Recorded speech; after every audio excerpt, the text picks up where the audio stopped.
Sorry দিয়ে ছেড়েছে মায় আমার মা।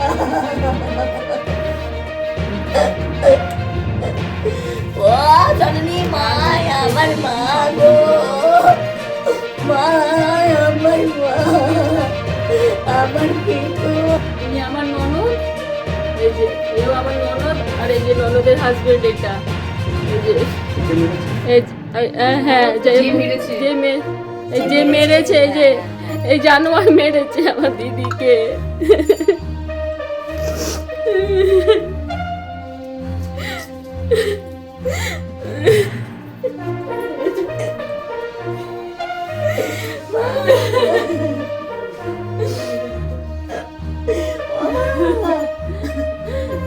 না কিছু জানিনি, ছেলে ভালো ব্যান্ডেল চারটে নিয়ে যাবো বলে নিয়ে মেজামাকে আমাদের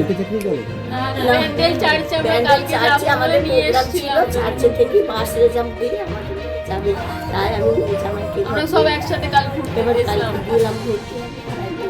হঠাৎ এরকম হ্যাঁ ঘটনা কি হয়েছে আমি বলতে আর কিছু বলো জামাইয়ের নামে কি জামাই জানো সেটা বলো, কেন মেরেছে? জামাই কেন মেরেছে? মা আমার মেয়েকে টর্চার অনেক দিতে কি করে, জবে থেকে বিয়ে হয়েছে আমার মেয়েকে মেরে ধরে পাঠিয়ে দেয়, মেয়ে বলতে চাই না, আমি বলি তো এখানে থাক কি করে হলো, বলি দিয়ালে ধাক্কা দিয়েছি আমি, মা অন্ধকারে, মা মারিনি আমাকে, তুমি জামাইকে কিছু বলো না, ও সোনার মেয়ে সেই ভালোবাসার জিনিস তোকে এইরা পরে মেরেছে গলা টিপে ঢুকেছে সুন্দর করতে এখানে একদম গলায় কোনো দাগ ছিল? দাগ ছিল, কষ্ট দাগ ছিল, এখানে এমন মেরেছে ঝরঝর করে রক্ত পড়েছে খাঁচলে, দাঁতে বুকে ঘুষু মেরেছে, রক্ত বেরিয়ে গিয়েছে, সব দাগ ছিল গো। আমি পুলিশকেও বলেছি, আমি দৌড়ি যেতে আমার নাম শিবরা, মেয়ের নাম ওর শ্বশুর বাড়ি বিশ্বাস, আমার ঘরে মল্লিক ছিল, বিয়ে হয়েছে বিশ্বাস টাইটেল হয়ে গেছে। এবার মেয়েকে এই বাড়িতেই মেরেছে?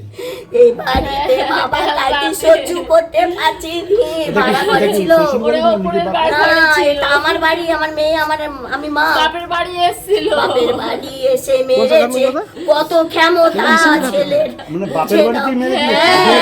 আমাদের ভাড়া ছিল ভট্টানগর আশ্রমপাড়ায়, এখানে উপরের ঘরে মেরেছে, পরশুদিন রাতে আমাদের বাড়ি এসছে, এখান থেকে ব্যান্ডেল চার্চে বেড়াতে নিয়ে যাবে, বেড়াতে যাবো বলে পরশুদিন গলা টিপে যাবে ধরে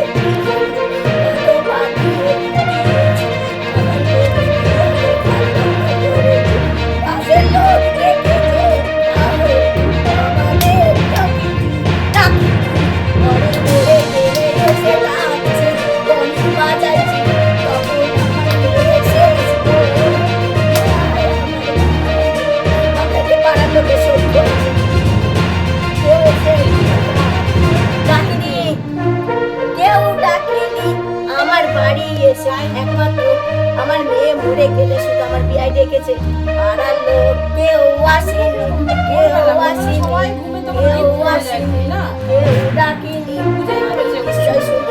যায় ওনাদের বাড়িতে, বলছে মা জামাইয়ের প্রেশারটা বেড়েছে মনে হচ্ছে, তো বললো প্রেশার বেড়েছে, তো মা ডাক্তার দেখিয়ে বললাম বাড়িতে চলে আয়, আমাদের বাড়িতে নিয়ে এসেছি, দিয়ে তারপর ভালো ছিল, সুস্থ ছিল, খাওয়া দাওয়া করে আমরা পরের দিন ব্যান্ডেল যাওয়ার কথা, আমার পুরো পরিবার আমরা সব ব্যান্ডেল গেছিলাম ঘুরতে,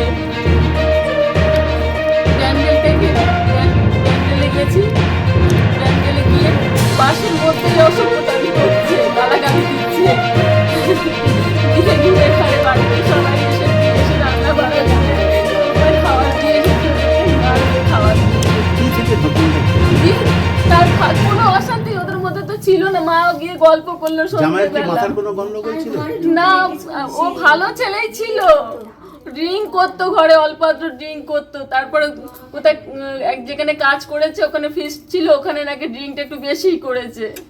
যেখানে মেরেছে সেটা কি মেয়ের বাপের বাড়ি? হ্যাঁ, এটা ওর বাপের বাড়ি। মানে এখানে কেউ টের পাননি? আমি ভাইয়ের বউ ওর। ওখানে টের পাননি? না একটু আমরা আগের দিন রাতে জাগা, ওরকম অসুস্থ বলে আমরা অনেক রাতে, আগের দিন আমাদের জাগা, তারপর কালকে রাতে আমরা সারাদিনও ঘুরে বেরিয়ে এসেছি, আমরা সব ক্লান্ত। এতটুকু আমরা জানতে পারলে আমার দিদিকে আমরা মরতে দিতাম না। আমরা বাইরে থেকে আওয়াজ পেয়েছে, আমরা কেন জানতে পারলাম না? আমাদের প্রভু ঘুম পাড়িয়ে রেখে দিল কেন আমি জানি না। আমার এত পারতো না, ব্যান্ডেলে গিয়ে এত পারতো না। আপনাদের কি মনে হয় ইচ্ছা করে মেরে দিয়েছে? ও ইচ্ছা করেই মেরেছে আমার দিদিকে। আপনি কবে জানলেন এটা এরকম ঘটনা ঘটেছে? মাথায় অশান্তি করতো আগে। দিদিকে বলতাম, দিদি তুমি চলে আসো, ওকে জানোয়ারকে তুমি ছেলের বাড়ি কৃষ্ণনগরে।